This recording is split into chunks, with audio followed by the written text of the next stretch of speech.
Golda. Una de las grandes metas en la vida es lograr la paz mental, y la razón por la que muy pocas personas tienen paz mental es porque no la ven como una meta bastante importante, y si lo hacen no se toman el tiempo para entender lo que se interpone entre ellos y su paz mental. Ya hablamos de uno de los principales obstáculos o principales pares de obstáculos, que son los patrones de hábitos negativos, el temor al fracaso, el temor al rechazo. Estos nos roban una enorme cantidad de paz mental, y también hablamos de sentimientos de culpa, sentimientos de inadaptabilidad, de falta de mérito, de no merecer, etc. También ellos nos roban paz mental. Pero en esta sesión quiero hablar de la última, por así llamarlo, clave a esta discusión de emociones negativas, y es a lo que llamamos imaginación negativa. Las palabras imaginación negativa vienen de un extenso cuerpo de literatura que fue escrito a principios de siglo. Encontraron que la imaginación negativa es algo que creamos en nosotros mismos y que al mismo tiempo nos causa una enorme cantidad de estrés y desesperación. La imaginación negativa crea temor.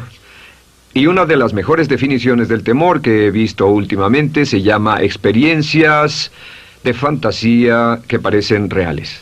Experiencias de fantasía que parecen reales. En otras palabras, son experiencias que creamos en nuestra mente y en nuestra imaginación, y vivimos con ellas, y entre más vivimos con ellas, más reales se vuelven. Tengo 3 hijos, y si los dejo ver una película de miedo, aunque insistan en verla, comienzan a pensar que hay criaturas monstruosas bajo su cama, en sus alcobas, etc. Son las experiencias de fantasía que se vuelven reales. Y una vez, con el pequeño Michael, no pudimos lograr que durmiera en su alcoba porque estaba convencido de que había monstruos ahí. ¿A qué llamo imaginación negativa? Lo traduzco como preocupación. La preocupación es una forma sostenida de temor causada por la indecisión. La preocupación es una forma sostenida de temor causada por la indecisión. ¿Eso qué significa? Significa que cuando tomamos decisiones, nos deshacemos de la preocupación. Hace algunos años se hizo un estudio donde muchas personas fueron estudiadas y se les preguntó de qué se preocupaban en ese momento. Por las respuestas vieron que esto es de lo que las personas se preocupan. Un 40% de las preocupaciones que las personas tenían era por cosas que nunca pasaron.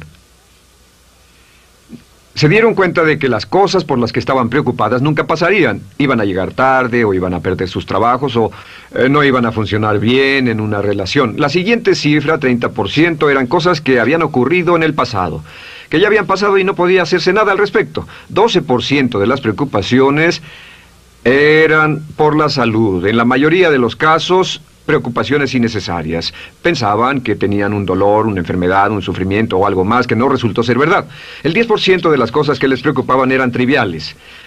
Les preocupaba tener morralla para el parquímetro, o si alguien les telefonearía o no. Preocupaciones realmente irrelevantes. Solo un 8% de las preocupaciones eran por algo sustancial, y de ese 8%, la mitad, o el 4%, estaban totalmente fuera del control de la persona. Estaban preocupados por saber si la China Roja invadiría Vietnam del Norte y cosas similares. De todos modos, la persona no podía hacer nada. Básicamente, la investigación muestra que casi un 96% de todo lo que nos preocupa o más es irrelevante. Nunca pasó, no vale la pena preocuparse por ello. ¿De dónde viene la preocupación? Pues viene de una mentalidad de preocupación. Si fue criado en una familia donde su madre o su padre eran preocupones, usted tal vez también sea otro preocupón. Es una respuesta condicionada. Los veía preocuparse y quiere ser como ellos porque eran las personas más importantes en su mundo, así que se preocupa también. Y conozco a niños de 4 o 5 años que son muy preocupones. Y ellos y sus padres se sientan juntos y se preocupan aunque no hay nada por qué hacerlo. Pero son las experiencias de fantasía que se vuelven reales. Nuestra labor es eliminar la preocupación, y voy a darle 2 o 3 ideas simples que puede usar. Número 1, que es una de las más populares de todas, simplemente es esto: viva un día a la vez. Viva un día a la vez. No se preocupe por lo que pueda pasar mañana. No se preocupe por lo que pueda pasar dentro de un año o dentro de 6 meses. Solo haga lo mejor que pueda ahora. Hay una hermosa frase de Teddy Roosevelt. Dijo algo que significaba esto: haz lo que puedas, donde estés, con lo que tienes, y no te preocupes por el resto. Haz lo que puedas, donde estés, con lo que tienes, y no te preocupes por el resto. La clave número 2 para tratar con las preocupaciones, y yo tengo un enorme número de retos que enfrento en mi vida empresarial, y es llegar a los hechos. Esto es muy importante, llegar a los hechos.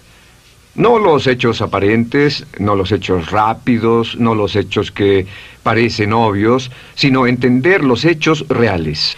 Tomar el tiempo para examinar una situación y descubrir cuál es la verdad real de la misma. He descubierto que la mayoría de las situaciones de preocupación se evaporan si hay suficientes hechos. Si oye que alguien ha hecho algo o no, si oye sobre un cambio en su negocio, en su vida personal o un cambio en una de sus relaciones, averigüe, llame a esa persona, descubra de la fuente correcta la respuesta y a menudo descubrirá que los hechos eliminan la preocupación. La mayoría de las personas que se preocupan son las que prefieren preocuparse que tomar el tiempo para preguntar y averiguar qué es lo que ocurre exactamente.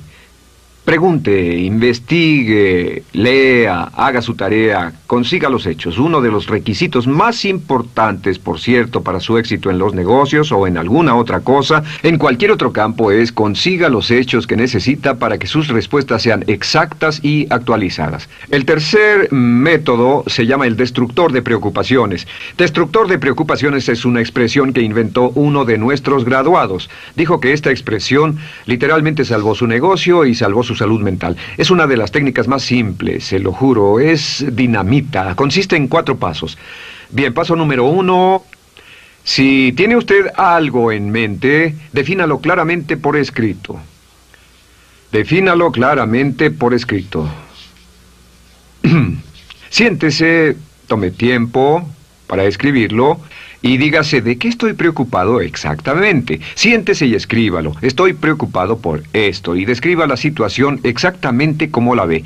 En medicina dicen que un diagnóstico exacto equivale a un 50% de la cura.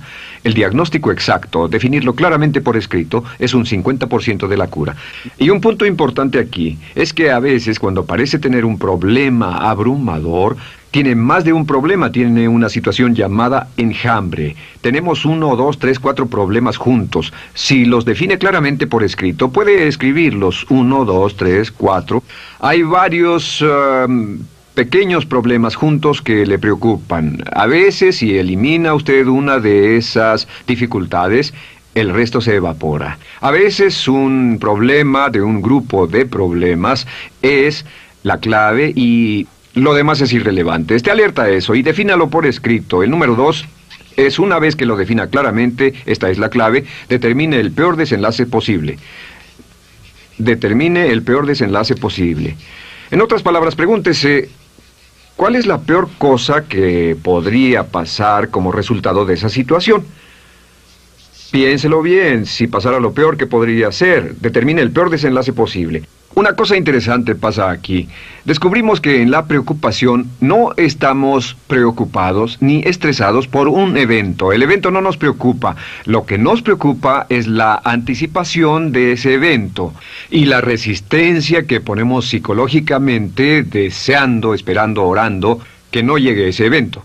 Si determinamos cuál puede ser el peor desenlace posible y dice que lo peor que podría pasar es esto, y lo concretamos y lo ponemos por escrito, descubrimos algo notable. Su preocupación desaparece. Parece evaporarse en cuanto definimos el peor desenlace posible, y es que el estrés viene de no querer enfrentar lo que podría pasar. Hablaremos más tarde de esto, pero es el fenómeno psicológico de la negación. Lo negamos, no queremos enfrentarlo. Si tiene una inversión y la inversión cada día está peor, debe decirse a sí mismo, ¿qué es lo peor que podría pasar con esta inversión? Y lo peor es que puede perderlo todo. Una vez que diga, lo perderé todo, de pronto ya no está preocupado por eso, porque sabe qué es lo que puede pasar. El tercer paso, permítanme un segundo, con respecto a una relación. A veces estamos en una relación muy infeliz y decimos, ¿qué es lo peor que podría pasar aquí? Lo peor que podría pasar es que pierda la relación. La relación desaparece. Debe preguntarse a sí mismo, ¿me matará eso? ¿Moriré al perder la inversión? ¿Moriré al perder el trabajo? ¿Me matará el perder la relación? La respuesta, por supuesto, es no. Uno se recupera de casi cualquier cosa. Y número 3, por cierto, hay muchas personas que tienen y presentan los signos de cáncer, pero no van con el doctor porque no quieren saber. El estrés de no saber, de hecho, exaspera el curso de la enfermedad y finalmente, cuando tienen que ir al doctor, ha llegado tan lejos que el doctor no puede salvarlos. Pero el estrés de no enfrentar la posibilidad los mantiene alejados de un doctor en el momento en que éste podría ayudarlos. Número 3, prepárese a aceptar lo peor en caso de que ocurra. Aceptar lo peor en caso de que ocurra. No es ser pasivo, no es ser fatalista. Solo diga, si nada puede hacerse, y esto debe pasar, debo aceptarlo. Tengo un dicho que uso mucho y es, lo que no puede curarse, debe soportarse. Lo que no puede curarse, debe soportarse. Pues bien, si esto llega a pasar, lo acepto y aprendo a vivir con eso. No voy a dejar que me despedace, no voy a dejar que me mate. Número 4 es comience inmediatamente a mejorar lo peor. Comience a mejorar inmediatamente lo peor. ¿Qué significa? Significa que ahora acepta que puede pasar y ha decidido que vivirá con ello en caso de que ocurra. Y ahora hará todo lo posible para trabajar y para asegurarse de que no ocurra. Por cierto, en los negocios se llama el análisis minimax de lamentos. Es minimizar el máximo lamento. En otras palabras, es decir, ¿qué es lo peor que puede pasar y cómo puedo minimizar el máximo lamento? La técnica Minimax es una técnica tremenda porque aclara su mente considerablemente y una de las mejores formas de usarla es muy eficiente. Tome un pedazo de papel, trace una línea en el centro y en el margen superior y luego en la parte izquierda escriba PDP, en este lado una definición. Una definición clara de lo que lo está molestando. En este lado escribe PDP, peor desenlace posible, y después escribe 1, estoy preocupado por esto, y lo escribe, y acá lo peor que puede pasar es esto. 2, estoy preocupado por esto, lo peor que puede pasar es esto, y así.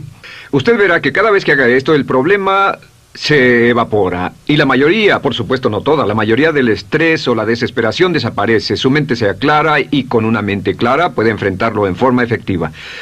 Ahora, el punto final con respecto a toda esta idea de preocupación e imaginación negativa es ¿cuál es el antídoto? ¿Cuál es el antídoto de la preocupación? ¿Cuál cree que sea? Pues simplemente esto, es actuar con un propósito. El único antídoto de la preocupación es actuar con propósito. Todo lo que lo lleve al extremo donde pueda actuar con un propósito, donde se pueda mover con firmeza. Como Shakespeare dice, si usas los brazos contra el mar de problemas, al hacerlo acabas con ellos. Cualquier cosa que lo lleve a actuar firmemente y con un propósito, eliminará la preocupación. ¿Por qué? Por lo que llamamos la ley de sustitución. No puede estar pensando en un problema o en una situación y pensando y actuando a propósito para resolverla y preocupándose por ella al mismo tiempo. La preocupación casi siempre surge cuando se tiene demasiado tiempo en las manos. Es una forma de establecimiento negativo de metas. ¿Recuerda que hablamos de la ley de la concentración? Dice que lo que siembra, cosechará. Pues cuando tiene una situación que le preocupa, ¿qué se encuentra haciendo? Lo que se encuentra haciendo es pensando, hablando, cosechando, imaginando vívidamente exactamente lo que no quiere. La ley de la expectativa dice lo que se espera llegará a su vida. Aquello a lo que más temía ha llegado a mí, como dice en el libro de Job. La ley de la atracción dice que atraerá a su vida a las personas y las circunstancias que van de acuerdo con sus pensamientos dominantes. La razón por la que empleamos un módulo completo para hablar de preocupación es esta, es que hay algunas personas que no se preocupan por nada. Este método, por cierto, de determinar el peor desenlace posible, el destructor de preocupaciones, también es un método tremendo para toma de decisiones. Cuando está en una situación y debe tomar una decisión de una u otra forma, la primera pregunta que debe hacerse cuando lo haya analizado es ¿qué es lo peor que podría pasar? Recuerdo al gran Paul Getty, quien hace años fue uno de los hombres más ricos del mundo, dijo que este método de determinar el peor lado posible, lo usaba como un método de toma de decisiones en todos los negocios que emprendía. En todo lo que emprendía se preguntaba ¿qué es lo peor que puede pasar? Y se aseguraba de que lo peor no pasara. Así que tome la decisión ahora de que va a eliminar la preocupación, las experiencias fantásticas que parezcan reales, que va a aceptar el peor desenlace posible que pueda ocurrir y luego ocuparse y hacer todo lo humanamente posible para tomar una actitud constructiva, para eliminar la situación preocupante y desecharla. Esta es la clave para eliminar el final de lo peor de nuestras emociones negativas. Un hombre lleva consigo su éxito o su fracaso. No depende de condiciones externas. Ralph Waldo